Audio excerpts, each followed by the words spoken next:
Y llegamos al momento final de la tarde. Y yo agradezco que mis compañeros hayan querido tener conmigo la deferencia de permitirme que haga esta presentación. No porque sea ni más ni menos importante que las anteriores, todas lo son, pero como ustedes entenderán, sí tiene un carácter muy especial para todos nosotros.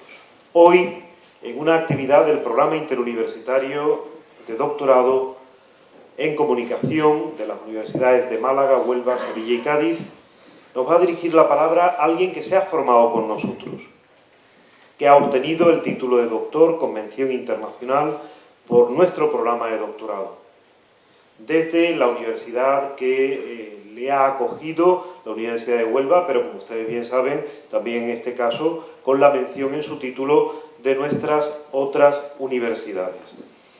Yo he estado tomando nota durante toda la tarde, esa es una de las cosas que habría que decirles. Yo llevo ya 35 años de profesor universitario, pero siempre encuentro la ocasión para tomar nota de algo, para que no se me olvide, aunque lo sepa, para recordarlo, etc. Y pensaba que la mejor presentación de nuestro doctor Romero es invitarles, me lo decía hace un rato José Ignacio Aguader, invitarles a que entren ustedes en Academia Edu y que vean que él está situado en el 0,2% de los investigadores que tienen en ese repositorio su investigación. Mañana hablaremos de ello.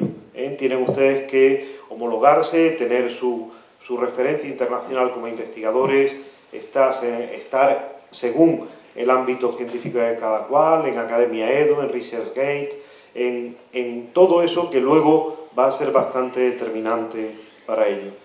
Yo tuve el honor de presidir el tribunal de la tesis doctoral de Luis Miguel Romero Rodríguez, que he de decir que se presentó después de prácticamente un año y medio desde su acceso al programa de doctorado, y eso quiere decir, y lo voy a recordar, que él había sido acogido por la Universidad de Huelva y se le habían presentado sus líneas de investigación, especialmente la que allí es específica, educomunicación y alfabetización mediática, que a partir de ahí había desarrollado mucho más su proyecto de tesis doctoral, que recibió en Baeza ese empuje metodológico y también de orientación hacia la investigación, que pudo vivir ya en la Universidad de Huelva, que fue la primera en eso como en tantas otras cosas. Yo tengo que agradecer la operatividad con la que el doctor Aguader y todo su equipo están llevando esta gestión. Fue la primera que se nos anticipó también para algo que no deben ustedes temer. Miren, las comisiones académicas, las subcomisiones, como las llamamos, de cada universidad y la comisión académica del programa está para ayudarles, no para otra cosa. Claro que sí, para ser exigentes, claro que sí, para permitir que lleguen tan lejos, tan alto, como cada uno de ustedes puedan llegar, pero no nunca para obstaculizarles, jamás. Y la Universidad de Huelva decidió que el primer protocolo por el que se evaluaban las actividades formativas 1, 2, 3 y se pasaba la evaluación del plan de investigación, lo hacían en el mes de junio, antes del verano. Todos los demás lo hicimos en septiembre, es probable que este año más o menos se repita también el calendario, para que se vayan preparando ya, porque lo tenemos encima. Y él lo hizo, y lo hizo muy bien. Es verdad que él llevaba ya un impulso investigador importante, es verdad que constituye un caso pues bastante excepcional, como a la vista está. Por cierto, he de decir que ya me han pedido desde Ecuador la venia de la comisión académica para que alguien que tiene que validar todavía la actividad 5 pueda presentar también su tesis doctoral con mención internacional. En este caso, alguien que está trabajando en la Universidad de Sevilla. Y es verdad, además, que gracias a la diligencia de nuestros compañeros de Málaga, de Miguel Aguilera, tuvieron ustedes, lo mismo que tendrán este año en Huelva, una reunión, un encuentro al que también le invitamos ya en el segundo curso académico para poner en común con sus compañeras, con sus compañeros, lo que vienen investigando, como ya lo van a preparar para informarnos de su plan de investigación, que siempre y como todo tiene que validar su director y o su tutor, o tutores, o directores, y él hizo todo eso y también siguió el seminario sobre tendencias actuales en la investigación, en la línea que a él le correspondía, la línea 8.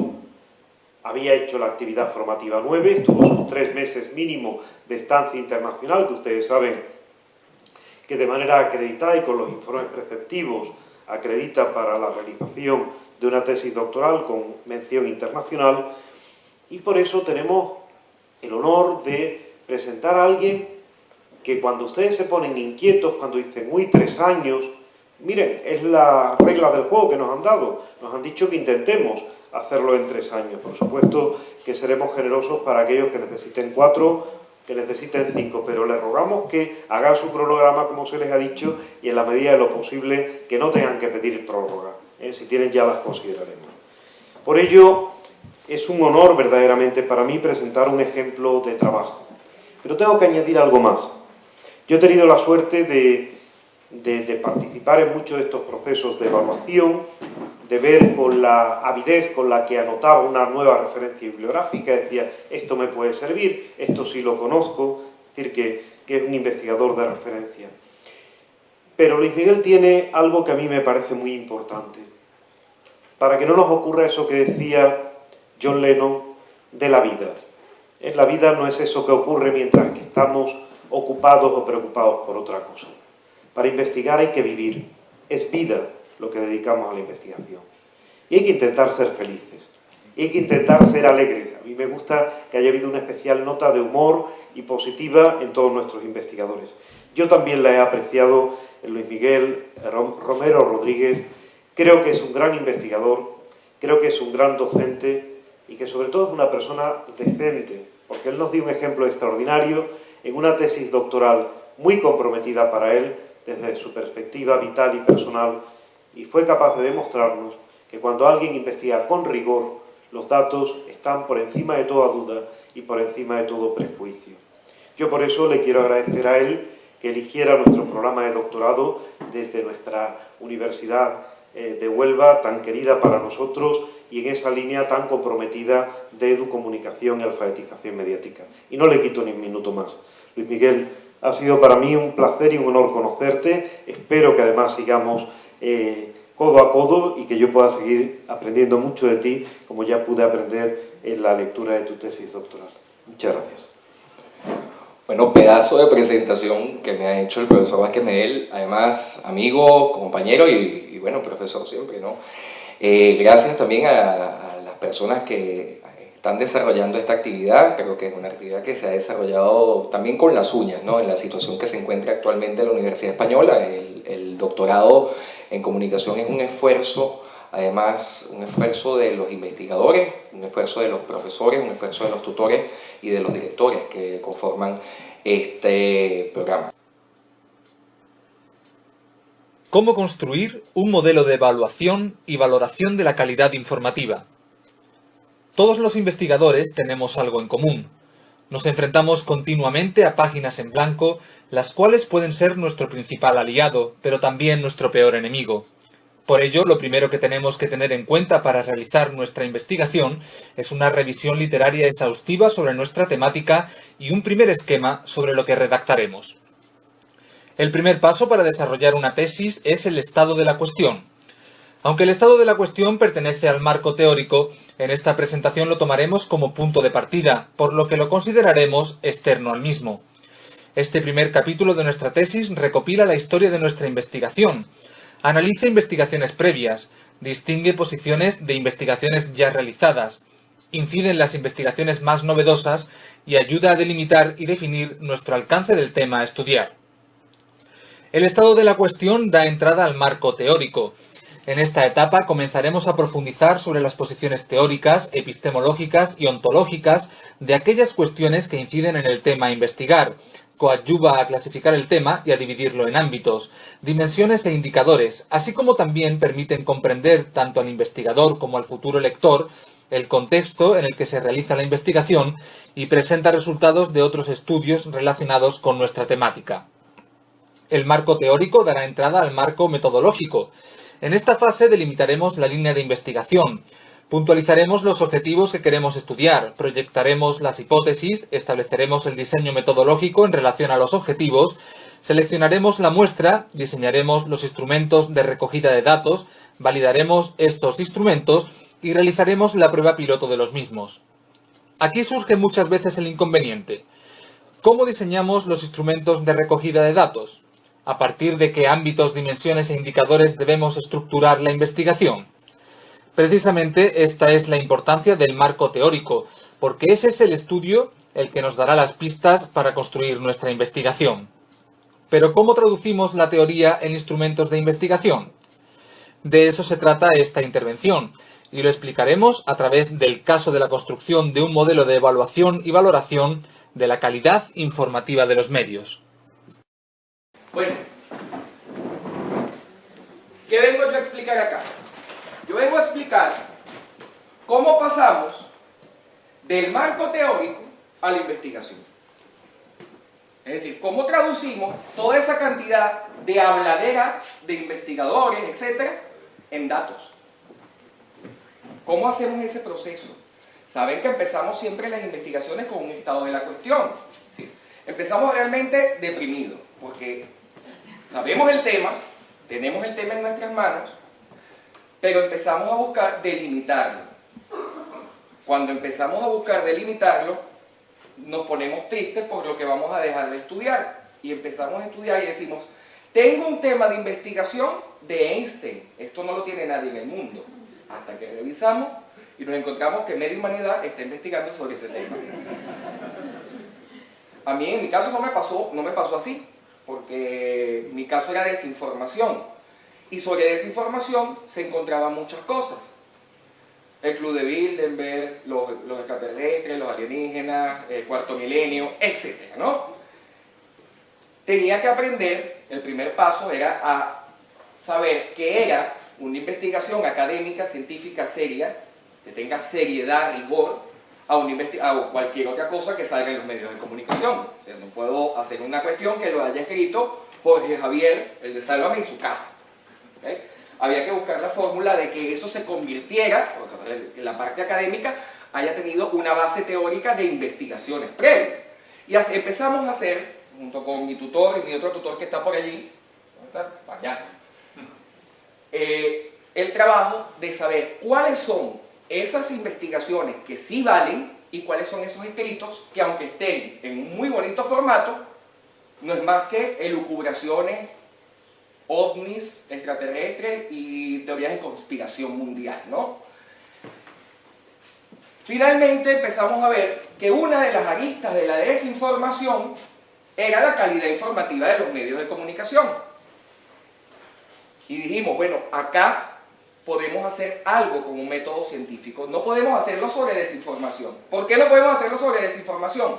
Porque yo no puedo saber si un hecho está hecho, o el acontecimiento está hecho con voluntad. Es decir, si alguien desinforma de verdad, yo la única forma de saberlo es que sea el hijo de Rajoy. Y si fuera el hijo de Rajoy tampoco lo diría en una investigación. ¿Cierto?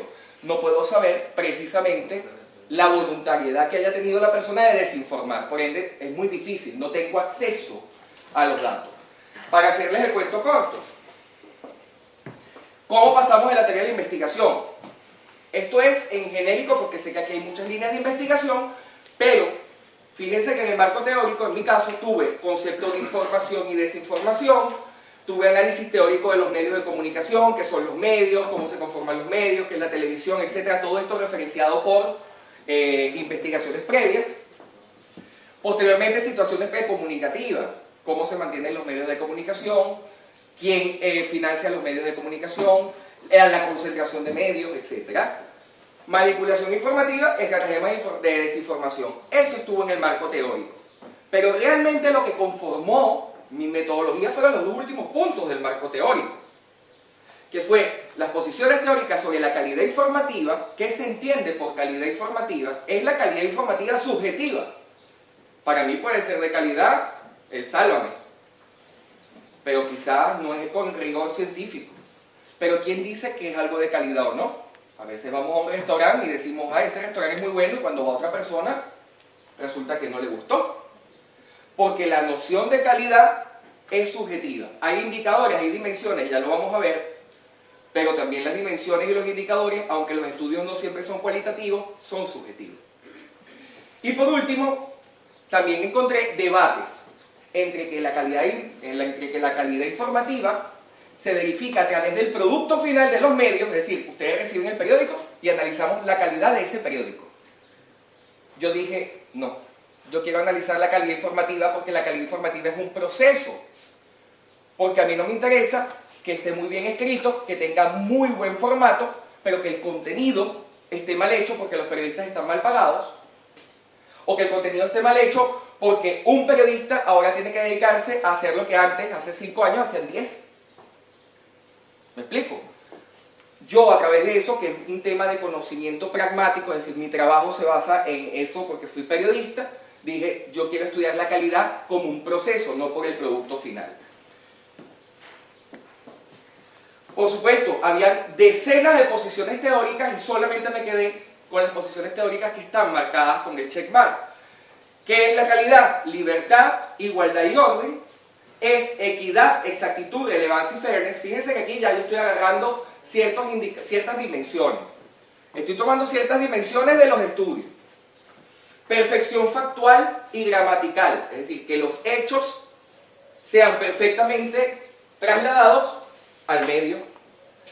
Buena praxis periodística, otro de los temas más subjetivos que hay, porque la objetividad es subjetiva, por decirlo de alguna manera, y que los medios cuenten con los recursos adecuados. El ordenamiento jurídico-político en un país tiene que haber ordenamiento jurídico-político que garantice la calidad informativa. ¿Cómo es eso? Puede haber calidad informativa en Cuba.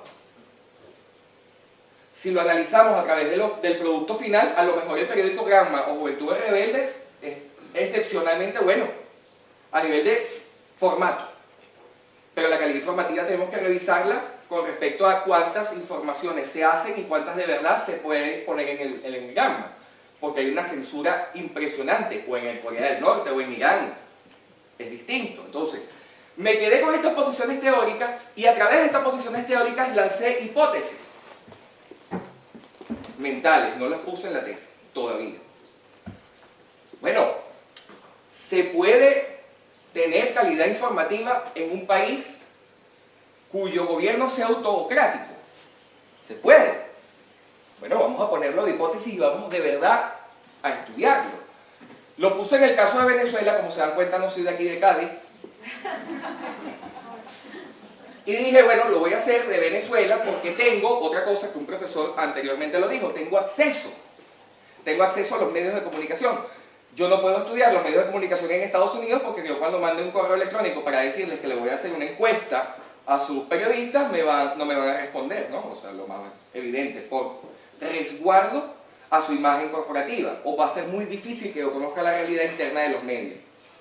Entonces, empezamos a trazar esas dimensiones un poco en la nebulosa y poco a poco lo vamos colocando en los modelos existentes. Existen dos modelos realmente que ya existían para evaluar la calidad informativa. Uno, el modelo VAP, que es de valor agregado periodístico, y el segundo, que es el modelo de etiquetas de calidad. El primero es de la profesora Pellegrini, en Chile, que evalúa el producto final, es decir, el periódico como tal, por decirlo de alguna manera.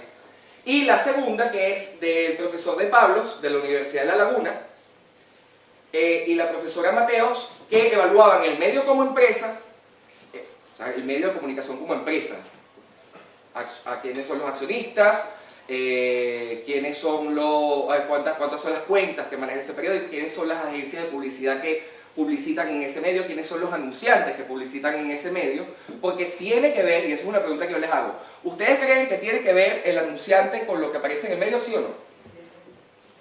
¿Sí o no?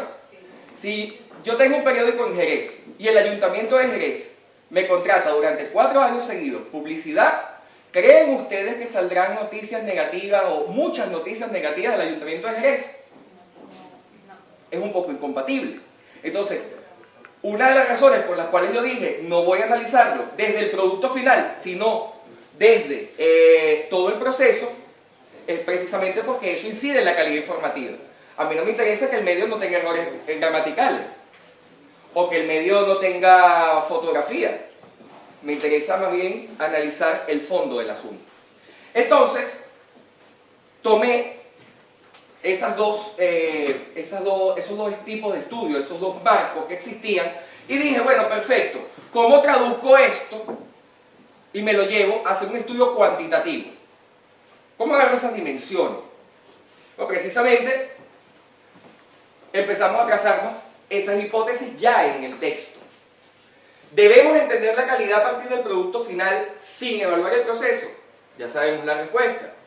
¿Qué incidencia tiene el contexto precomunicativo del medio en la calidad informativa? ¿Cuál es el contexto precomunicativo del medio? ¿Quiénes son los dueños? ¿Quiénes son los anunciantes? ¿Cuántos medios de comunicación existen en el entorno? Otra cosa que también funciona muchísimo. ¿Por qué? ¿Cuántos periodistas tienen? Hay medios de comunicación. En España han cerrado aproximadamente 240 medios de comunicación en 2 años. Entre revistas especializadas, periódicos, etc. Entonces, todo ese contexto yo tengo que evaluarlo dentro de la investigación. ¿Es muy subjetivo o es muy objetivo? Eso valdrá un poco en el estudio que se va a hacer y lo van a ver más adelante. ¿Es posible que exista calidad en los medios en países con pocas libertades? ¿Cuáles son las dimensiones internas de producción y externas, producto y contexto, que inciden en la calidad? Y es mejor hacer un estudio cualitativo, cuantitativo mixto, y cómo podemos estructurar esas dimensiones, ámbitos e indicadores. Pues aquí empezamos. ¿Se acuerdan que les había dicho que yo iba a evaluar el medio internamente? Estas dimensiones que están en azul las saqué del texto del profesor de Pablos, que fue uno de los que hizo las dimensiones de la calidad informativa. Los que están en rojo los saqué del modelo VAP, que son, fíjense, evidentemente del producto final. Y los que no tienen nada salieron bien o del resultado de la investigación o de otras investigaciones, ¿no? Los que no aparecen ahí, o sea que están en blanco. A partir de eso hice una cuestión que se llama matriz de consistencia, que también se la recomiendo a aquellos que vayan a hacer estudios cuantitativos. ¿Qué es una matriz de consistencia? Operacionalizar las variables, operacionalizar las dimensiones, operacionalizar los indicadores.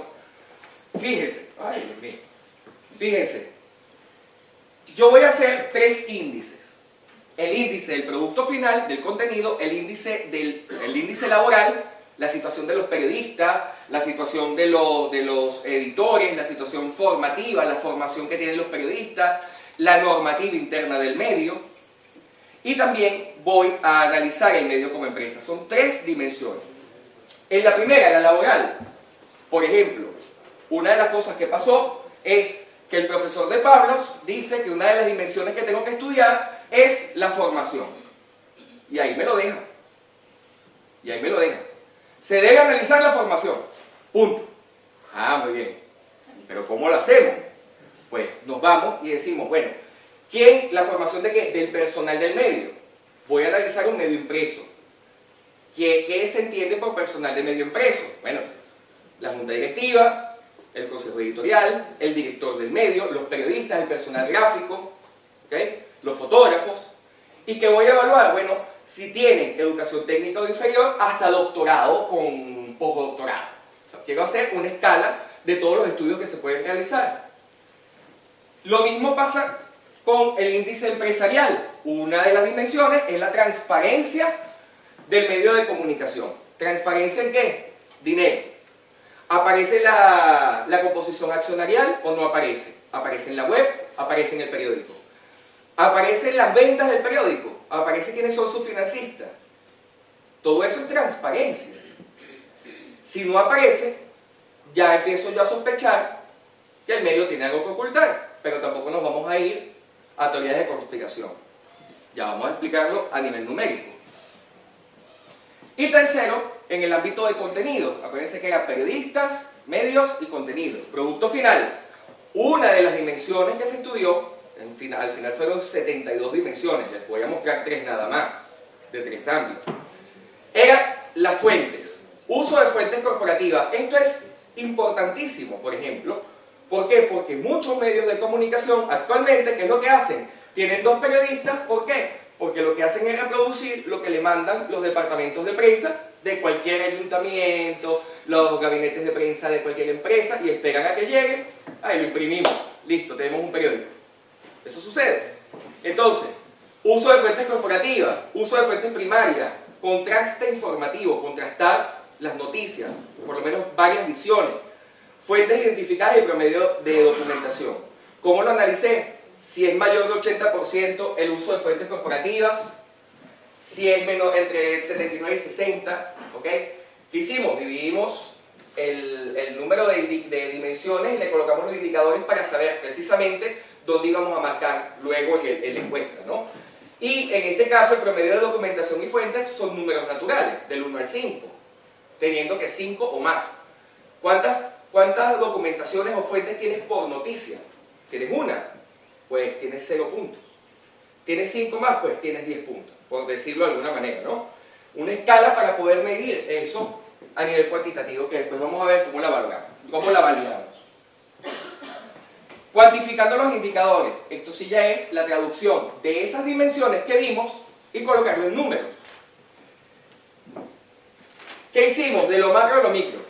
Ámbitos, dimensiones e indicadores. Tengo que ponerle puntuaciones primero al ámbito, dijimos que teníamos 3, empresarial, sociolaboral del periodista y el contenido.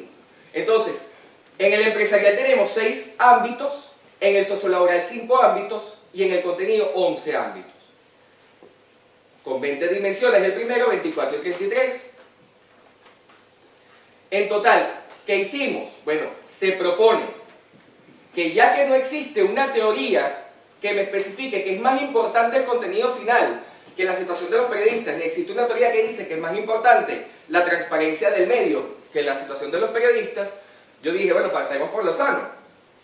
Y le vamos a poner 33 puntos a todos, menos a contenido, que le vamos a poner 34 porque tiene más dimensiones que los demás.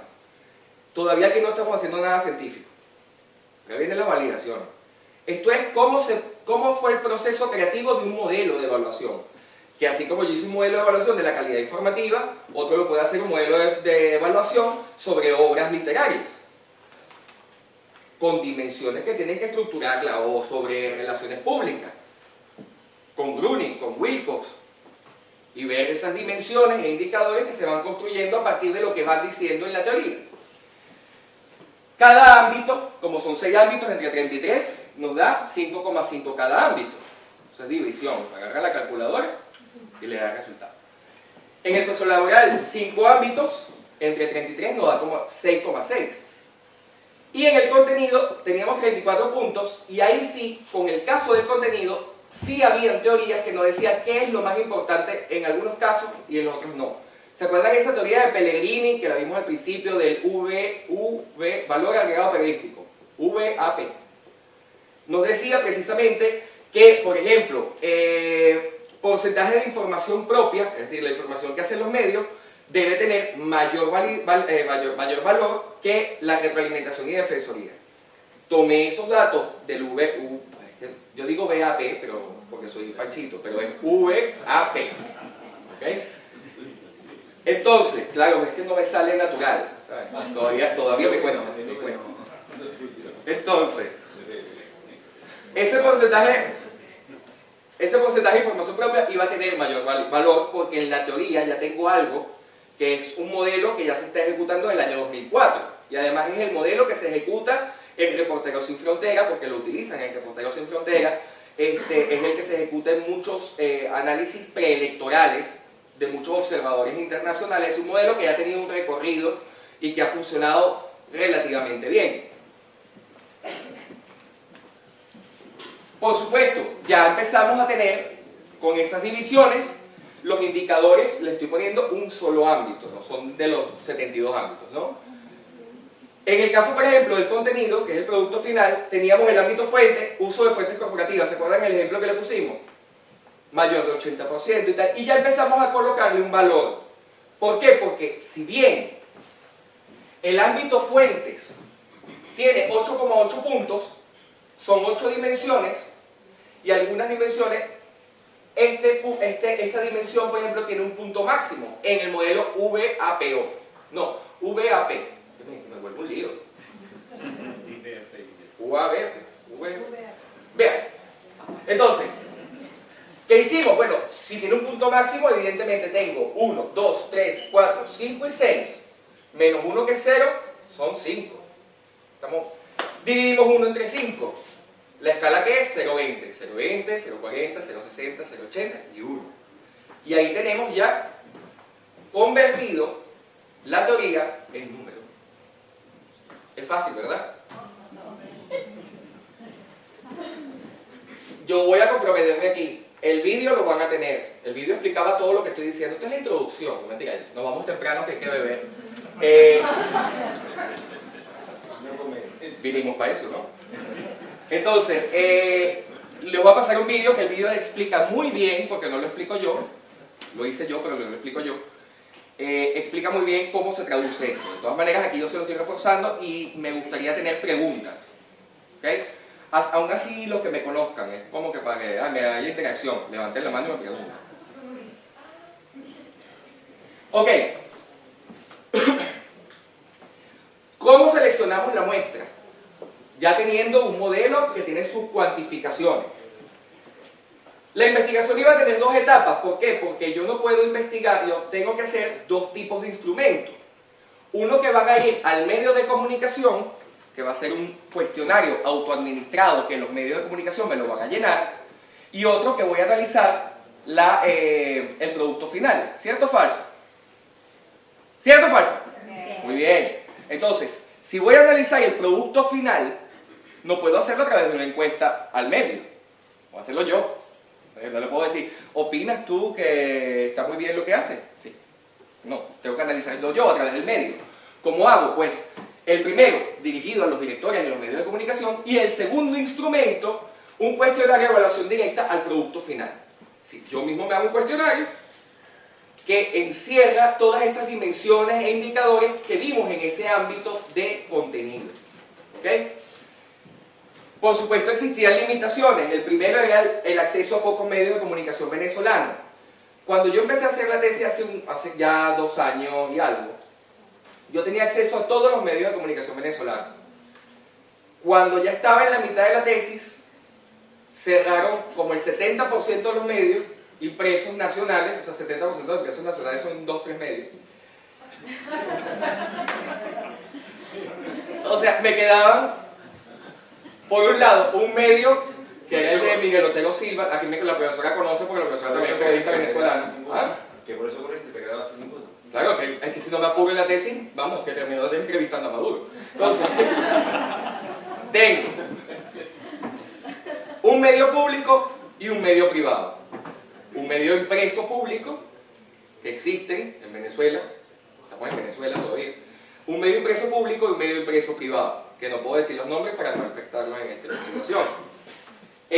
Y otro problema era el miedo que existe, incluso en los medios públicos, de dar mi información. ¿Por qué? No es que te van a desaparecer o matarte, porque eso es una visión quizás errónea de lo que pasa en Venezuela, sino que te pueden secuestrar. No, mentira. Existía mucho miedo para llenar cualquier encuesta. Las personas que llenaban la encuesta, los periodistas que llenaban la encuesta, no sabían para qué era, porque no estoy en Venezuela para explicárselo. Y además los directores lo hacían como una orden, y evidentemente eso también puede generar problemas.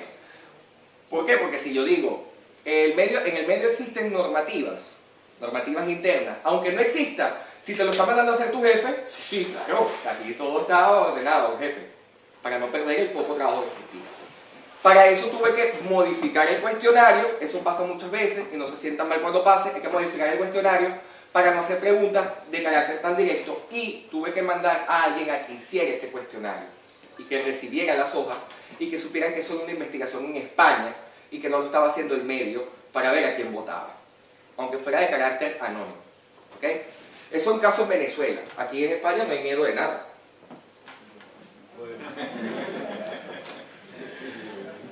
Tomamos muestras no aleatorias, como le dije, me estoy quedando sin medios de comunicación, no puedo darme el mega lujo de decir voy a tomar, vamos a ver, vamos a lanzar la moneda a ver qué medio cae, ¿no? tenía que buscar los medios públicos y privados que yo tuviera acceso, o por lo menos amistades dentro de los medios. En el caso analicé los medios públicos y privados impresos y los medios públicos y privados digitales. Hola, ¿no te había visto? Y después, ¿cómo seleccionar los objetos muestrales? Esto, mucha atención, porque esto lo puede sacar de la peor traba de su vida. ¿Ustedes saben quién es Stempel? Stempel, ¿no? No me encanta decirlo.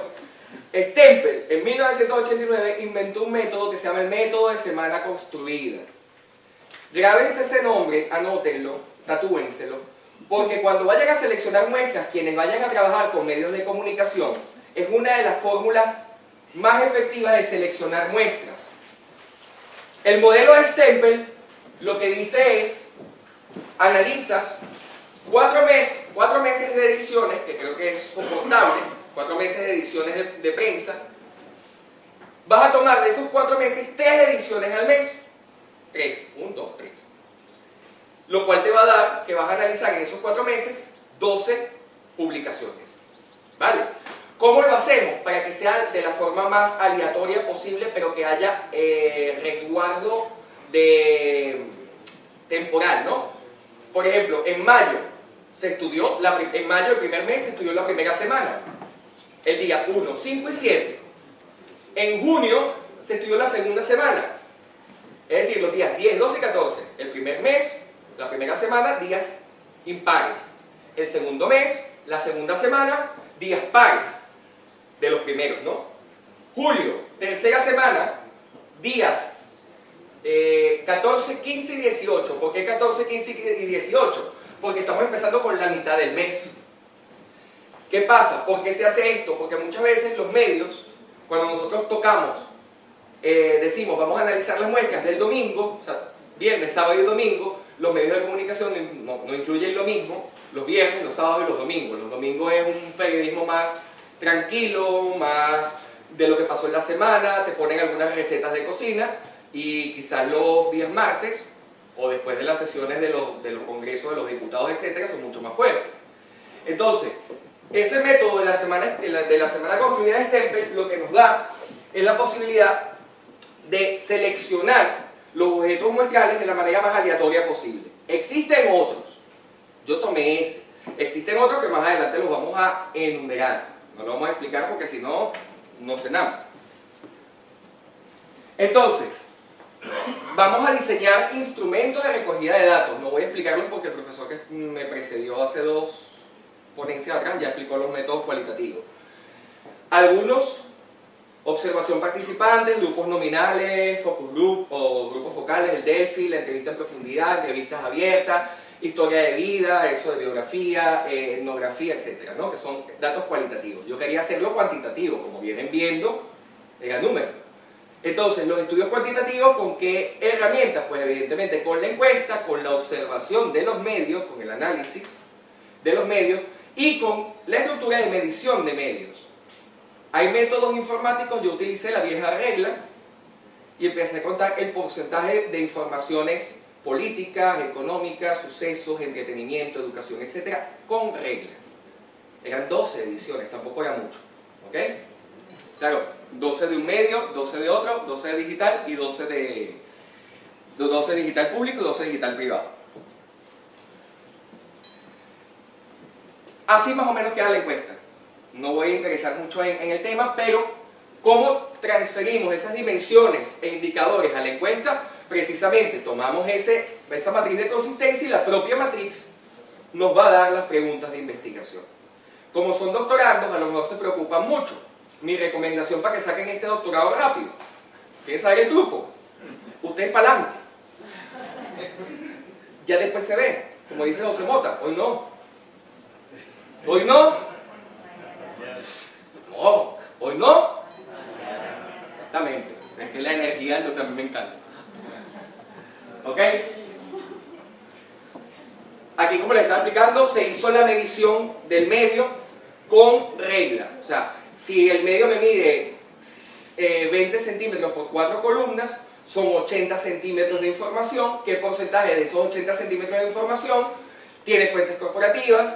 tiene fuentes primarias, directas e idóneas. En Venezuela eso es un problema complicadísimo porque los medios privados no tienen acceso a fuentes primarias.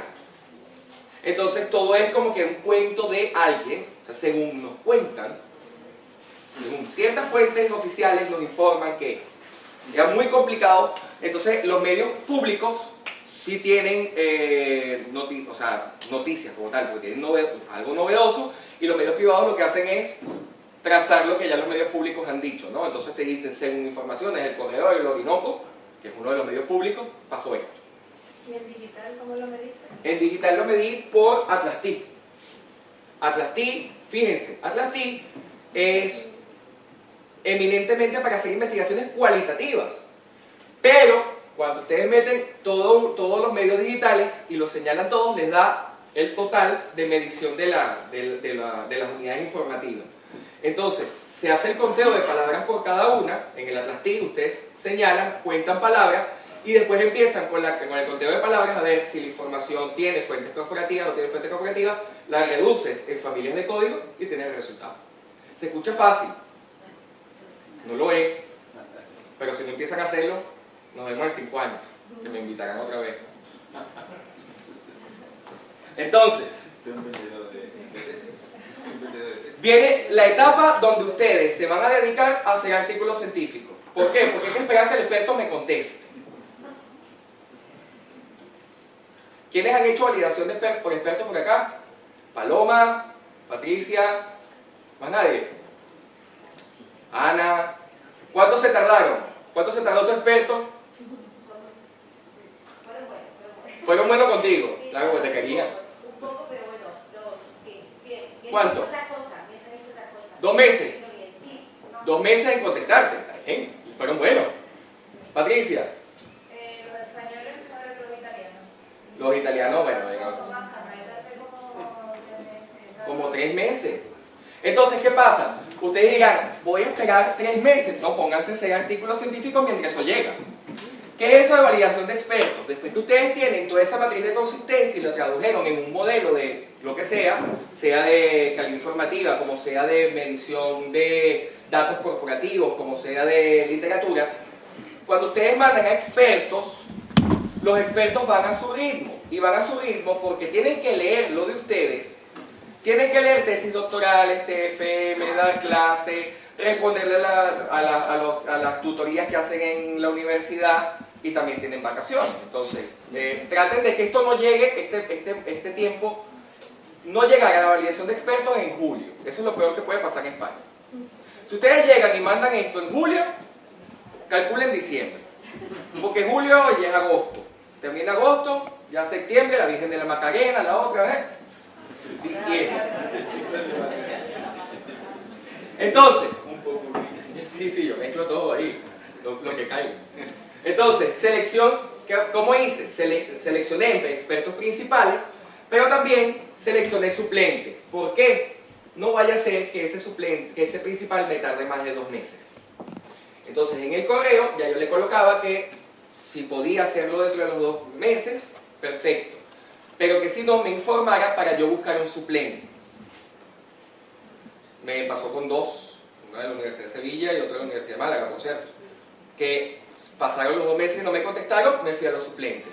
¿Okay? Ya tengan ese roster preseleccionado, roster en idioma de béisbol, la banca, por decirlo de alguna manera. ¿Okay? ¿Qué hice? Tomé expertos académicos en calidad informativa o en información, 4 españoles y 4 venezolanos, paridad. ¿Por qué? Porque los medios que voy a analizar son de Venezuela, y 4 españoles porque estoy haciendo la tesis acá. Y 4 periodistas, o sea, 4 expertos con bastante recorrido en materia periodística en España y 4 expertos en materia periodística no académicos en Venezuela. Para que me dijeran si ellos creen correcto el tema que cogí, o sea, las dimensiones que tengo, si creen que debería añadir alguna más, si creen que le debería quitar puntuación a una dimensión y ponérsela a otra, me explico. Ellos van a opinar sobre mi proyecto. ¿Cómo lo hacen? Pues precisamente les tengo que mandar una encuesta. Les tengo que mandar mi modelo.